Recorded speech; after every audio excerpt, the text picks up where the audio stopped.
पहलवान फार्म्स के लिए मैं घोड़ियां इकट्ठा कर रहा हूं। इसी वजह से आज मैं पहुंच चुका हूं हरियाणा में एस्टर स्टड फार्म में। यहां अच्छी नस्ल के डॉग्स हैं, अच्छी नस्ल के घोड़े हैं और बहुत सी चीजें। देखना ये है कि मैं इनमें से किसको अपने फार्म पर लेकर जाने वाला हूं। तो चलो शुरू से शुरू करते हैं। अपने फार्म से लगभग 250 किलोमीटर का सफर तय करके मैं पहुंच चुका हूं एस्टर स्टड फार्म हरियाणा में। आज हमारी पूरी टीम हमारे साथ है। बाबा जी, मामा मांगे, मामा विजेंद्र, पापा और जोशी भाई। ये तीनों ही हुक्के के बहुत ज्यादा शौकीन हैं, इसलिए आते ही इन्होंने हुक्का पीना शुरू कर दिया है। लेकिन जहां पर हम घोड़े या घोड़ियां देखने आए हो वहां पर ज्यादा देर तक बैठना मुझे पसंद नहीं।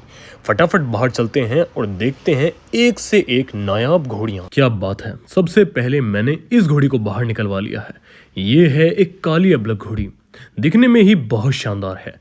इसकी गर्दन, इसके कान और इसका शरीर बहुत लाजवाब। इसका नाम है लक्ष्मी और इसकी हाइट है 63 इंच। इसकी लाइन है उदयपुर पैलेस लाइन, जो कि बहुत शानदार बच्चे प्रोड्यूस करते हैं। मुझे ऐसा लगता है कि मेरे फार्म पर हर रंग का घोड़ा है, लेकिन अबलग अभी तक नहीं आ पाया है। इसकी सुंदरता को देखने के बाद ऐसा लगता है कि एक अबलग घोड़ी अपने पास भी जरूर होनी चाहिए।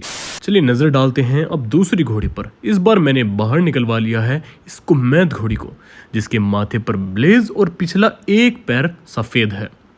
इसकी लाइन उदयपुर पैलेस लाइन है और इसका पिता आर्यन है, इसी वजह से इस घोड़ी का नाम भी आर्या है। एक घोड़ा जिसका नाम गोल्डन रॉक है। शायद ही हॉर्स इंडस्ट्री में ऐसा कोई होगा जो कि गोल्डन रॉक को नहीं जानता होगा। जिस घोड़ी को अब हम देखने वाले हैं, ये घोड़ी गोल्डन रॉक से ही प्रेग्नेंट हो चुकी है। ये रंग कुम्मैद कहा जा सकता है और मऊआ भी कहा जा सकता है, लेकिन इस घोड़ी की लेंथ देखें और हाइट देखें, वाकई में लाजवाब है। यार सारी ही घोड़ी एक से बढ़कर एक है, लेकिन मेरी समझ में ये नहीं आ रहा कि मैं कौन सी घोड़ी को अपने फार्म के लिए डिसाइड करूं। इस घोड़ी का नाम है गजमुक्ता, जो कि वाकई में बड़ा कमाल का नाम और यूनिक है। इसके पेट में जो बच्चा है वो एक स्पेशल घोड़े गोल्डन रॉक का बच्चा है। मुझे ऐसा लगता है कि इस फार्म पर जो भी फेमस घोड़े हैं या तो उनकी बच्चियां हैं या फिर उन घोड़ों से घोड़ियां कवर्ड हैं। ये बहुत शानदार सी बच्ची है दिलबाग रानिया की, और ये कवर्ड है सुरखाब घोड़े से। कितनी शानदार बच्ची है, देखते ही मन खुश हो गया। सिर्फ माथे पर तिलक है और पिछला एक पैर थोड़ा सा सफेद है, वरना सारी की सारी बच्ची बिल्कुल काली है। देखने में इतना मजा आ रहा है कि पूरे दिन इसे देखता ही रहूं। छकड़ी निकालनी शुरू की इसने। ये एक कुम्मैद बच्ची है और सबसे कमाल की बात यह है कि इसने अभी छकड़ी निकालना शुरू ही किया है। देवली लाइन। इसका नाम है तेजरू। देवली लाइन करनी बक्स की बच्ची है। किसकी? करनी बक्स। यहाँ पर अधिकतर घोड़ी या तो काली हैं या फिर कुम्मैद है। एक और कुम्मैद घोड़ी जिसके माथे पर ब्लेज है, 3 पैर नीचे से सफेद हैं और इस घोड़ी की हाइट और लेंथ बहुत ही अच्छी है। रत्नाकर लाइन। क्या नाम बताया? हरगुन। हरगुन। काली घोड़ी हो, बनी ठनी हो, गर्दन लंबी हो, लेंथ अच्छी हो, हाइट अच्छी हो और चमक मार रही हो, और इससे ज्यादा क्या ही चाहिए। ये सामने है एक काली घोड़ी और ये सारी चीज इस घोड़ी के अंदर मौजूद हैं। इसी वजह से शायद इसका नाम हरगुन रखा है। घोड़ियां दोस्तों इतनी शानदार हैं कि समझ में ये नहीं आ रहा कि बाहर निकलवाएं किसे। एक से एक चढ़ेती घोड़ी आ रही है। बाबा जी और मामा जी तो यहाँ पर अंदर जाए जा रहे हैं। कौन सी घोड़ी पसंद आई है जी? सारी पसंद ही है। अच्छा, ये बच्चियां हैं यहाँ पर और घोड़ी हैं इधर। घोड़ियां ज़्यादा हैं। घोड़े, एक घोड़ा भी है इनके पास, बहुत फेमस घोड़ा। घोड़ा अभी दिखेगा, धीरे धीरे दिखाएंगे। अपने लिए भी देखना कोई जो हमें चले इस तरह की। सारी चलेंगी। हाँ बिल्कुल सही बात है। कोई घोड़ी ऐसी नहीं है जो नापसंद हो। अबलक निकाली, कुम्मैद निकाली, काली निकाली, बच्ची निकाली, बच्चा निकाला, सारी चीज़ सारी की सारी हमें पसंद आ रही है। तो देखते हैं यार, हमें एक ना एक घोड़ी तो ज़रूर यहाँ से पसंद करनी है। बहुत अच्छी यहाँ पर ब्रीडिंग हो रही है, बहुत अच्छी लाइन से है यहाँ घोड़ी। तो कम से कम एक घोड़ी अपने लिए मैं देखना चाहता हूँ यहाँ से। अब देखते हैं कौन सी घोड़ी पसंद आती है। यहाँ पर इस साइड भी बहुत सारे घोड़े, इस साइड भी बहुत सारी घोड़ियाँ। मुर्गे भी अच्छे हैं, असील नस्ल है। हाँ असील नस्ल है, बल्कि एक ब्रीड वहाँ पर तैयार हो रही है मुर्गियों की। एक देशी मुर्गा, उसने मुर्गी दूसरी नस्ल क्रॉस कर दी, तो सिल्वर कलर के बच्चे आए हैं। हाँ दोस्तों, अब देखते हैं। 3-4 घोड़ी हमने देख ली हैं। अब देखते हैं कौन सी घोड़ी अब निकाल कर लाते हैं भाई। 5-7 देख ली। हाँ 4-5 देख ली। ज़्यादा है इधर की तो सब देख ली। हाँ ज़्यादा देख ली, 5-6-7 देख ली। अब देखते हैं कौन सी घोड़ी दिखाते हैं भाई। अब बारी है उस घोड़ी को देखने की जिसके नीचे बच्चा हो। इसे मैंने स्टेबल में भी देख लिया था, लेकिन मुझे इसे बाहर निकलवा कर देखना था कि इसका बच्चा कैसा है, कैसा दौड़ता है, कैसा चलता है। और इस घोड़ी को भी डिटेल में देखते हैं। इस घोड़ी के फादर का नाम है अफलातून, और ये जो बच्चा इस घोड़ी के साइड में है ये है नायाब घोड़े का बच्चा। यार ये छोटे बच्चे दौड़ते बहुत तेज तेज हैं, कभी कभार तो इतनी स्पीड पकड़ लेते हैं कि ऐसा लगता है कि कहीं खुद को चोट ना मार लें। आराम से, बस बस बस बस बस बस बेटा, आराम से आराम से आराम से। नीली गुलदार घोड़ी, ये कलर बहुत ज़्यादा रेयर है, बहुत फेमस है।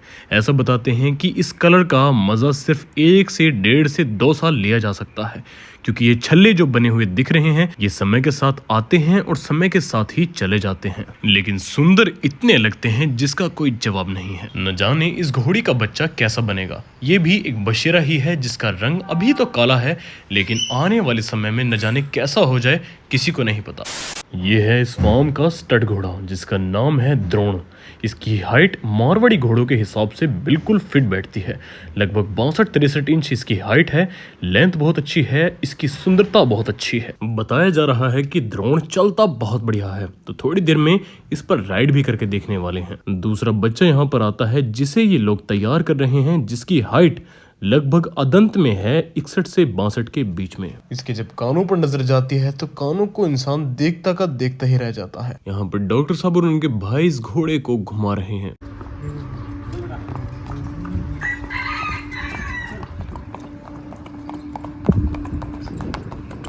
इस घोड़े से एक घोड़ी प्रेग्नेंट भी है, लेकिन उसे मैं आपको बाद में दिखाऊंगा।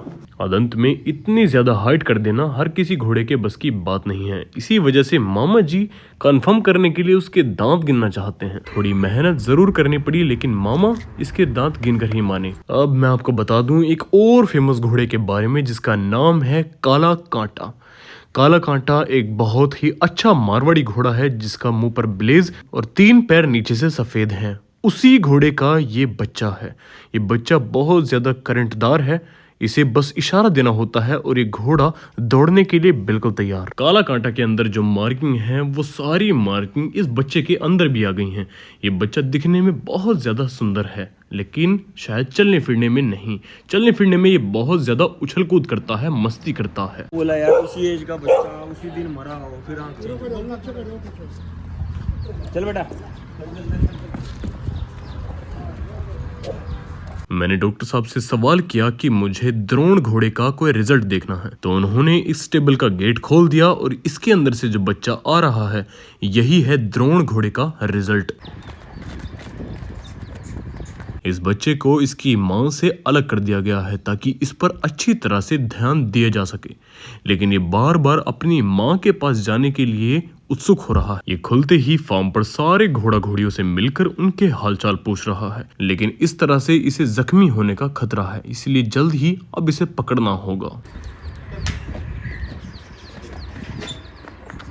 अरे वाह, इसी से पता लगता है कि ये शौक मर्दों का शौक है। कृपया बच्चे इससे दूर रहें और कमजोर दिल वाले इससे दूर रहें। यहाँ पर घोड़ों के साथ हमें कभी कभार थोड़ी कुश्ती भी करनी पड़ जाती है, वही इन भाई ने किया है।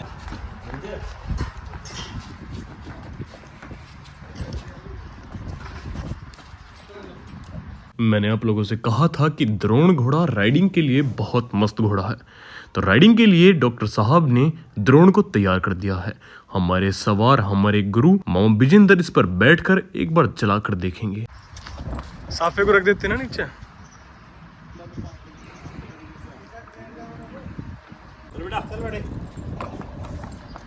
दौड़ के चलेगा।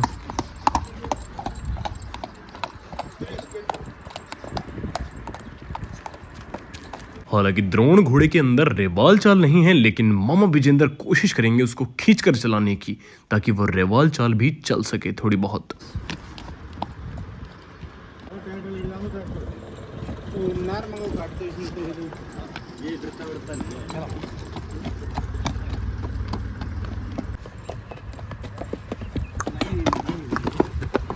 चलो द्रोण को हमने चलते हुए तो देख लिया है, वो बहुत ज्यादा ताकत लगाकर और बढ़िया तरीके से चलता है। लेकिन अब बारी है कुछ ऐसा चीज देखने की जो आज तक मैंने नजदीक से नहीं देखी। डॉक्टर साहब के एस्टर स्टड फार्म पर सिर्फ घोड़े ही नहीं, यहाँ तरह तरह के पक्षी भी हैं। इस पक्षी से मिलने से पहले मुझे दस्ताना पहनना पड़ेगा, क्योंकि ये कोई छोटा मोटा पक्षी नहीं, ये है बाज। चील और बाज एक शिकारी पक्षी हैं। इन्हें हर कोई नहीं पाल सकता है। इन्हें पालने के लिए भी घोड़ों की तरह ही जिगरा चाहिए, क्योंकि इनके पंजे इतने मजबूत होते हैं कि बिना दस्ताने के अगर अपने हाथ पर बिठा लिया तो वहां से ये चमड़ी निकाल सकते हैं। उसी तरह से जब इन्हें डाइट यानी कि खुराक देने का समय होता है, तब ये बहुत गुस्से में आ जाते हैं और अपनी चोंच से वार करते हैं। इन सब चीजों से डर को निकालते हुए हमें इन्हें पालना होता है। इस शौक को भी वही कर सकता है जिसके अंदर दिल नहीं जिगर हो। अब सब लोग इंतजार कर रहे हैं डॉक्टर साहब के 2 जर्मन शेफर्ड डॉग का, जो कि फुली ट्रेंड हैं। बाबा जी बच गया। सफेद कुर्ते पर अटैक करेंगे। अब डॉक्टर साहब अपने डॉग्स की भी कलाकारी दिखाने वाले हैं। Good boy.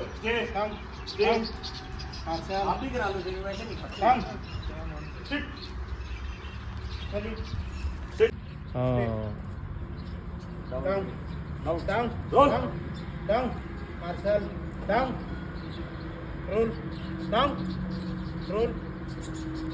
डॉग्स को इस तरह की चीजें करते हुए देखना काफी खूबसूरत लग सकता है, बहुत प्यारा लग सकता है। इतने दूर आने का कारण सिर्फ ये था कि डॉक्टर साहब के पास बहुत बेहतरीन घोड़ियां हैं, जिनमें से एक घोड़ी मुझे पसंद आ गई है। उसी के सौदे की यहाँ पर बात चल रही है। कमेंट सेक्शन में बताना कि मैंने कौन सी घोड़ी अपने पहलवान फार्म्स के लिए फाइनल कर ली है। वहाँ से निकल गए हैं, दोबारा से पेट्रोल से रिफिल करा लिया है डीजल से, और अब चलते हैं वापस। आगे से करेंगे, आगे से चलो। और अब मामा का मस्ती करने का समय है। हाँ कौन धरी है अब जो कह बेवफा जमाना क्या जाने, एक चीज मोहब्बत होती है। अरे हम इन्हें पकड़ के जीते हैं, घर घर में मोहब्बत होती है या नहीं भाई? बिल्कुल। सारा शहर था मेरे जनाजे के पीछे, मगर तुम क्यों नहीं आए थे मेरे जनाजे के पीछे? अरे हम क्यों आते तेरे जनाजे के पीछे? हमारा जनाजा था तुम्हारे जनाजे के पीछे। मौत पे मौत। आग लग रही है क्षेत्र में सारे में। तुम तब बात अरे मैं बता दूंगा ना, जब बात को समझो। दोस्तों मामा यहाँ पीछे बैठ गए हैं बढ़कर। बात को समझो तो सही यार। क्यों? मैं सही बैठा हूँ, तुम नहीं यहाँ बैठोगे बीच में। आओ जल्दी। कहाँ बढ़ के बैठ रहे हो? आ जाओ। बहुत बढ़िया।